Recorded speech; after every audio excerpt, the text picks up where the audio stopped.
You have to schedule your time. Don't just stuff studying into cracks in your schedule. Your schedule should be built around studying. What does this mean?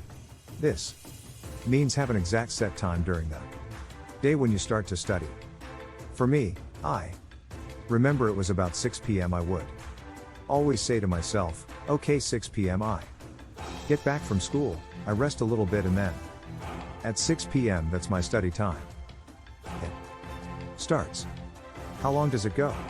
Well, that depends on how much assignments and homework I have, but it would go for at least an hour or two, and sometimes would go for 4 or 5 or 6 hours, and it would start at 6 o'clock and it would usually end like around 9 o'clock or 10 o'clock or after that, and it would vary, but I think what's really important to have that starting time 6 o'clock no matter what.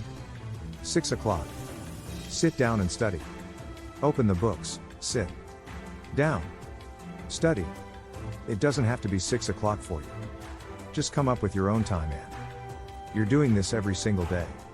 What's important about this is that leads us to the next point, which is you have to get comfortable and you have to slow yourself down in order to study effectively. You can't rush the studying process, and one of the secrets that I use is simply brute force. Right? A lot of the issues as a student that I dealt with, the things that I couldn't understand, I just brute force them through repetition, and this repetition can take time. Also, you have to be patient with yourself. Sometimes you're not going to understand the problem right off the bat, so you just kind of repeat it, mull it over, and that means sometimes it takes you longer, so instead of finishing a quick little math assignment in an hour, it might take you 3 hours. But that's worth it if you calm yourself down. Get comfortable, slow yourself down. Kind of open yourself to absorbing this information. Alright. This is where the love it comes in.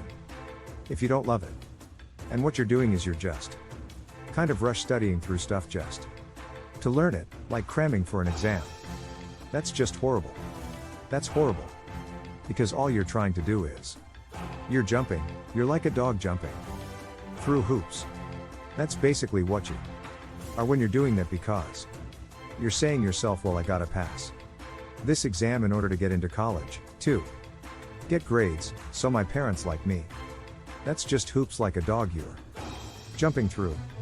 Don't do that. Instead, what you think about is like this. Okay, this subject matter is really fascinating. Let me study more. Let me learn more. I want to know how math interconnects with history, and I want to know how history connects with science, and I want to know how this and this connect, and I want to know more depth about this thing here. That's how you got to think. I don't think there's any magic in being successful, and I'm not talking about making $1 million or $1 billion. I'm just talking about being successful. I'm talking about being successful in what you guys do at work. I don't think there's any magic. You got to work hard. You gotta respect the people around you. And you just gotta go. I've never met a successful person that doesn't work hard. There are 2 rules that I always adhere to, and that is to work hard and be brave. And I think the essence of hard work is one that's pretty straightforward. It's that you'll never be the best looking. You'll never be the tallest, most talented, most capable. You'll never have the most money. There will always be someone who's better at whatever you're doing than you are, but you can always be the hardest working person in the room, and I think the hardest working person will always win. Who must you become in order to create what you want? What has to change about you? What is it that you're doing right now that would be a liability for you?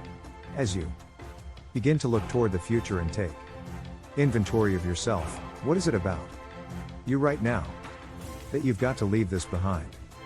Because this no longer fits. Looking at where you want to go and the kind of person that you must become, the kind of Standards that you have for you.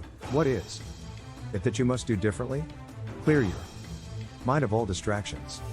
I used to hold the record for the fastest to memorize a deck of cards in the United States, and some times before I would memorize a deck of cards, my brain would be worried about things in my life or things that were going on. So what I would do to clear my mind of all distractions is I would close my eyes and I would visualize those scenarios the way that I wish they were, or the way that I hope they would be one day, and then I would open my eyes. I would be relieved of that stress, and then I would memorize a deck of cards.